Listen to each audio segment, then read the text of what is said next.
ଆଜି ଆମେ ସ୍ୱାଧୀନ ଦେଶର ଯୋଗ୍ୟ ସନ୍ତାନ ବୋଲି ଆଜି ଆମେ ସ୍ୱାଧୀନ ଦେଶର ଯୋଗ୍ୟ ସନ୍ତାନ ବୋଲି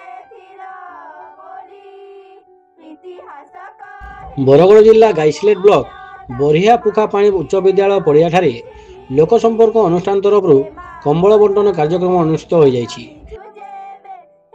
ଏଥିରେ ମୁଖ୍ୟ ଅତିଥି ଭାବେ ବିଜେପୁର ବିଧାୟକ ସନତ କୁମାର ଗଡ଼ତିଆ ତଥା ସମ୍ମାନିତ ଅତିଥି ଭାବେ ଗାଇସିଲେଟ୍ ବ୍ଲକ ଅଧ୍ୟକ୍ଷ ପ୍ରଣୟ କୁମାର ସାହୁ, ବିଡ଼ିଓ ଲକ୍ଷ୍ମଣ ମାଝୀ, ଏବିଡ଼ିଓ ଭୀଷ୍ମଦେବ ମାଝୀ, ସମିତି ସଭ୍ୟ ସରୋଜ ଶ୍ରୀଭୂଷଣ ସାହୁ ଆଦି ଯୋଗ ଦେଇଥିଲେ।